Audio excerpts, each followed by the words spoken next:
it'll be something pretty special. Looking forward to it.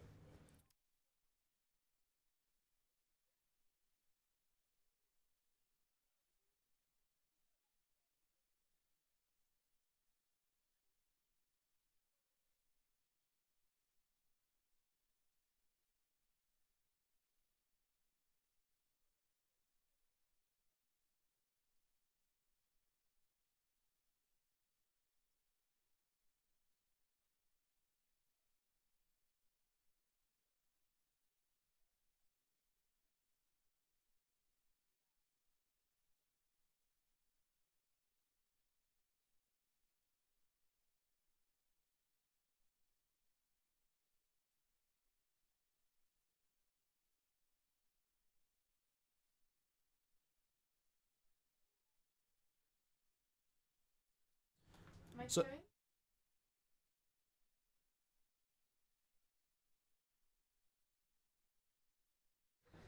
race 219 on the course now. Thank you very much, Camilla, for another fantastic stint. She really is not only the voice but the brain of rowing these days. She knows everything about everyone on the water today. She's now left. I'm joined once again by Jo Brown, who knows a thing or two herself, for race 219, the heat.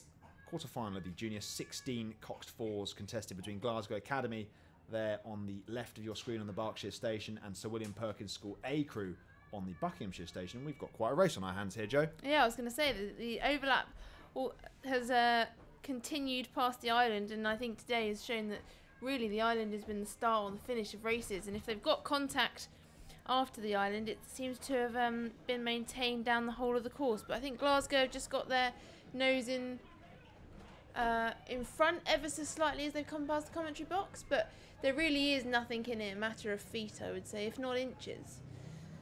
Yeah, they came past us and they were pretty well aligned, to be honest. Very little to tell or choose between either crew, which sets us up for a fascinating second half. We've seen races finally poised like that have ended with 3 or 4 length margins because one crew has just front-loaded their race and the other's blown up.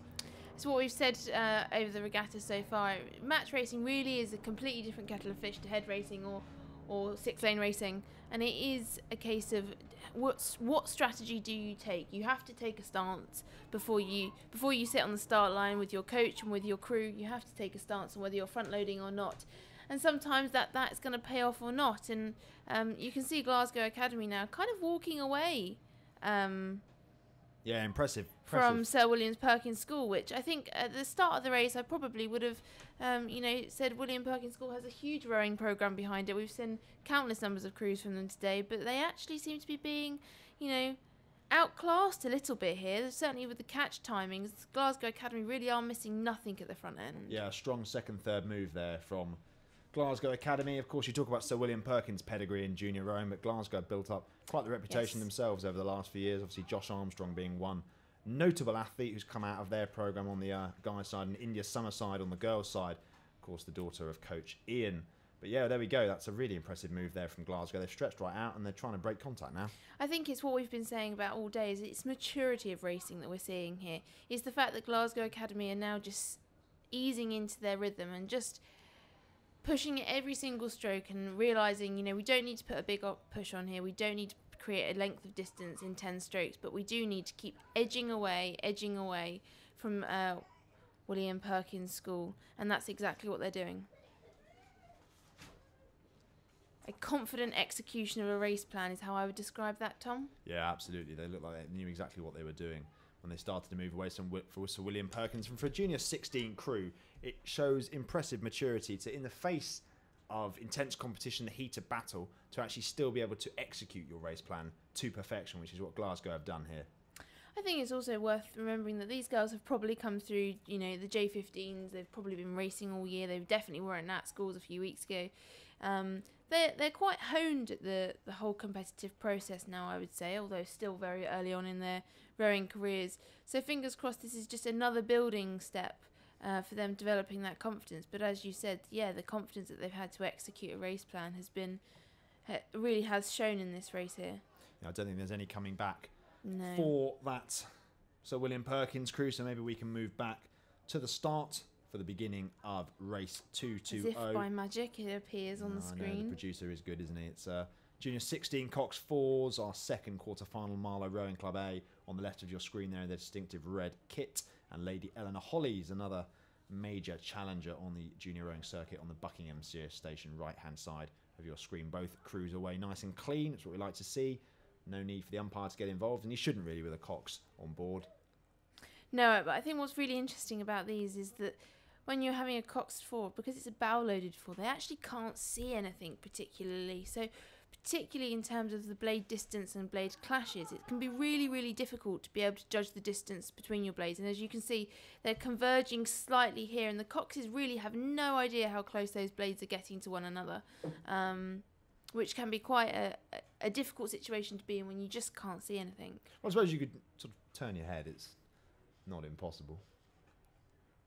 Have you been in a bow-loaded Cox? No, I have to concede that I've never been in a bow-loaded Cox 4. I was always too big to be a Cox. Too strong. They use my muscles for rowing. If there is a crew out there today at Henley Women's Regatta missing a Cox, we have someone here volunteering. You're all right. I'll be fine, to be honest. But Marlow looking like, doesn't matter, they've got the right people in the right seats, because they have taken this race by the scruff of the neck, and they've got about, I'd say that's half a length to 3/4 of a length, potentially. Although Lady Eleanor Hollies, after an initially good Marlow start, perhaps coming back into this. Yeah, I think they seem to almost take a few hundred metres to warm up, it felt, when we were watching them. They kind of were a bit, caught, not napping necessarily off the start, and now they're just in their rhythm and really kind of working into that rhythm and responding to everything that's being thrown at them by Marlow Rowing Club. And as you said, it's looking like half a length lead, but really that is, in this early stages of this race, is nothing too significant.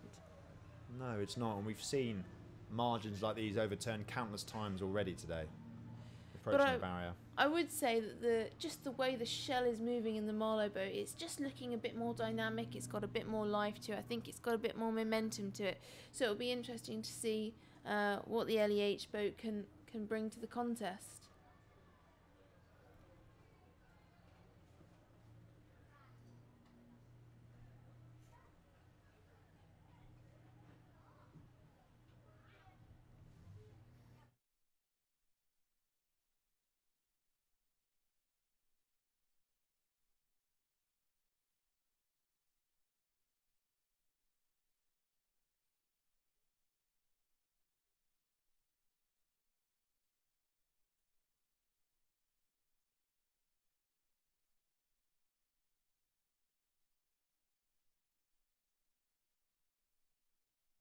So just see there, Marlow making their way down the course. They are in control, relatively speaking, of that one.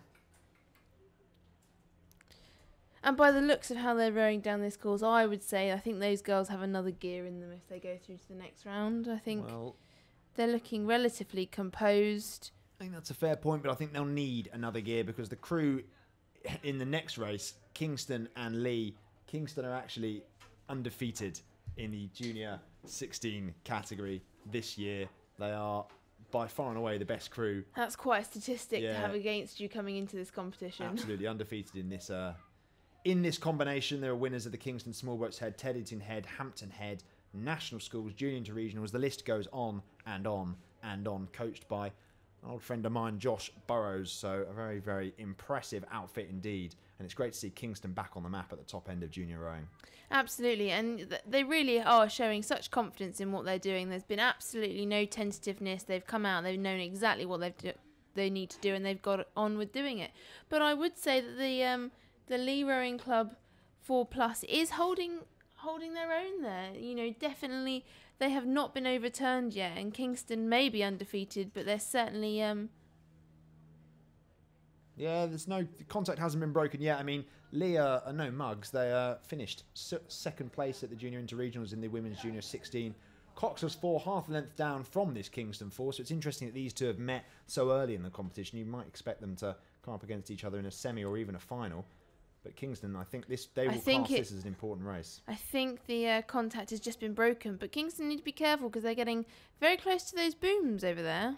Well, you'd like to think the Cox knows what she's doing with so many gold medals hanging around her neck.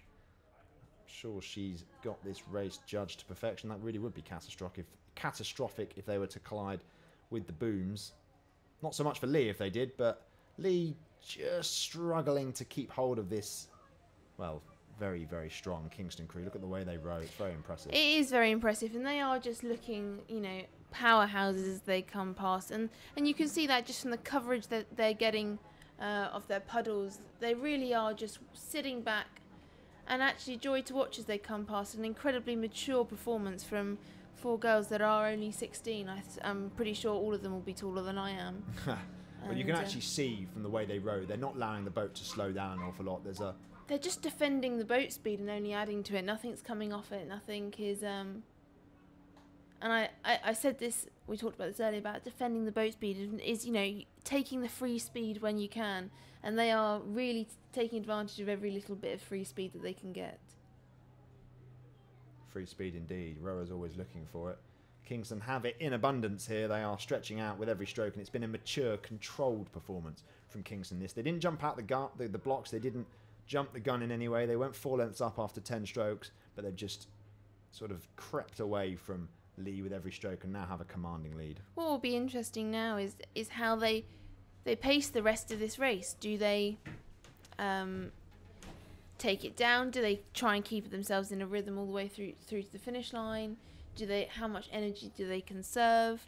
It'll be interesting to see, because they're still looking like they're racing this. They haven't, you know, completely taken their foot off the gas, which is kind of what you would expect with the lead that they have.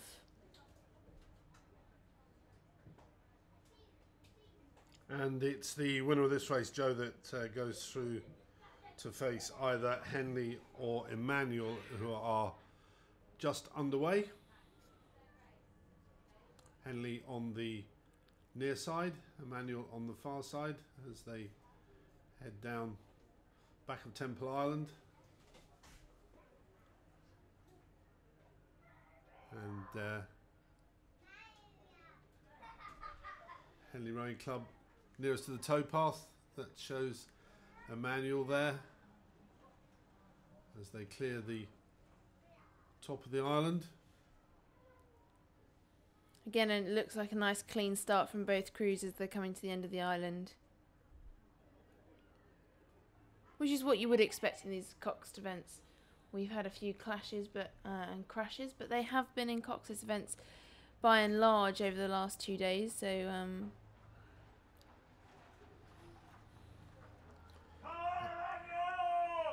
and thanks for that. There's a chap yelling for Emmanuel, and they've responded. They are 3/4 length in the lead, and I've got a feeling they're going to be shouting a bit more because they're not quite with us yet, but it's almost now a length's lead for Emmanuel over Henley Rowing Club. But Henley pushing back here. It looked as if they were slipping, but Henley nearest to us. Emmanuel just can't break that contact. We can only hope that he follows them down the course.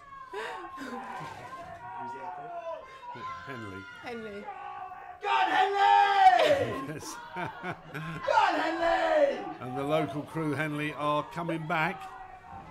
There was almost a length, and Henley beginning to make a bit of an inroad. So this looks like a bit of a cracker here coming up. It doesn't, and Henley really haven't let Emmanuel go. I think there's always that when they're trying to break contact from Henley, there was a decision to be made, which is, do we just keep racing this, or do we... Very enthusiastic supporters for Emmanuel here. And Henley really did decide, no, we're going to keep racing this, and they haven't let them go. You know, I would say even the momentum is slightly in favour of Henley at the moment, but that camera angle could be deceptive, as we've seen throughout the day. But I would say that the momentum does seem to be slightly in Henley's favour currently. Well, it's Emmanuel still presently with the lead, but it's not as much as it was, and Henley, inch by inch, are creeping up on Emmanuel. And as we get a shot now side by side, it looks as if Henley have just gone through there. That's a clever bit of rowing. So Emmanuel have just been overtaken as they reach the halfway point. And you would say that that's, depending on how much that they've got left in the tank, has been a very well-timed race, because if they can keep up this momentum, they're going to certainly have the psychological advantage over Emmanuel coming into the last 500 metres. And a high percentage of races we know are won by pretty much the end of the island, but this one could be an exception.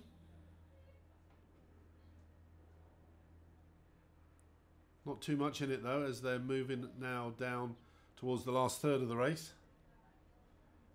And Henley look to have a lead over Emmanuel. But the lead does not seem to be increasing particularly rapidly.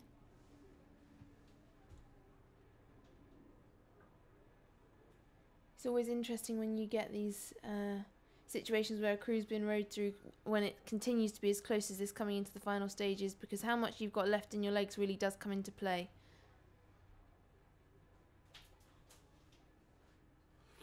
Yeah, the next race is underway. This championship fours Oxford Brookes University A and Yale University from the United States of America B crew.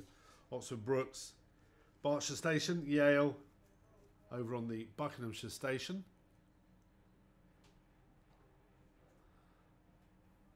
As we watch still the pictures top right of Henley trying to break away from Emmanuel, but it's still very, very close, that race.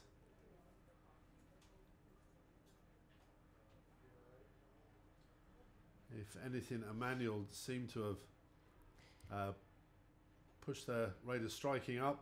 This is going to be a cracker of a finish, I think, in the top right-hand corner. I think it is, and you can see there the closing stages, and Emmanuel. I think they've definitely. Have they fought back? I think they. I think they have. It's yeah, they definitely have there. I think even camera angle's not gonna. No, Yeah, Emmanuel right. have come back. Emmanuel by about half a length, and they get it. And the Cox throws her arms up in the air.